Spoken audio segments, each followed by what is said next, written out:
एसफा का रिवोकेशन है या सिविलियन एरिया से सिक्योरिटी फोर्सेस बाहर निकालने की बात है, बैरक्स में आर्मी को भेजने की बात है। ये जम्मू कश्मीर के लोगों की बहुत ही इम्पॉर्टेंट डिमांड रही है और कई सालों से रही है और पीडीपी इसकी हर वक्त वकालत करती रही है।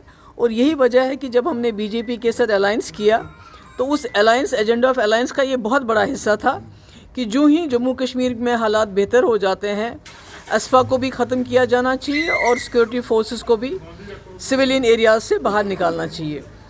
तो आज जब होम मिनिस्टर साहब इसकी बात करते हैं तो हम ये कहेंगे देर आए दुरुस्त आए, क्योंकि जब भी महबूबा मुफ्ती या पीडीपी इसकी वकालत करते थे, इसकी बात करते थे, तो मुझे कहा जाता था ये एंटी नेशनल है, ये आर्मी के ख़िलाफ़ है, ये मुल्क के ख़िलाफ़ है।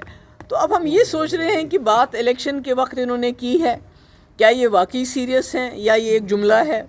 क्योंकि आपको याद होगा कि जब इन्होंने कहा 2 करोड़ नौकरियां देंगे हर साल में, इन्होंने कहा था कि गैस का सिलेंडर कांग्रेस 450 में दे रही है, हम 400 में देंगे।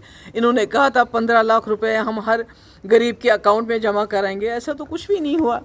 और इस वक्त मैं समझती हूँ कि अगर वाकई अमित शाह साहब सीरियस हैं, ये करना चाहते हैं, क्योंकि हमने कई एरियाज़ ने, मुफ्ती साहब ने अपने एरिया में, जैसे अनंतनाग का हाई ग्राउंड है, टटू ग्राउंड है, हमने कोशिश की थी कि जहां आर्मी की ज़रूरत नहीं है वहां से उनको निकाल के बैरक्स में वापस भेजा जाए। अगर वो वाकई अमित शाह साहब सीरियस हैं तो आप जानते हैं 2019 के बाद हमारे हज़ारों की तादाद में हमारे लोग न सिर्फ जम्मू कश्मीर के जेलों में बल्कि जम्मू कश्मीर के बाहर की जेलों में बहुत ही अजाब में हैं। उनके ख़िलाफ़ कोई चार्जेस फाइल नहीं किए गए हैं, उनका जो अदालती कार्रवाई शुरू नहीं हो रही है, बहुत सारे लोग उसमें बीमार हैं, गरीबों के बच्चे हैं ये।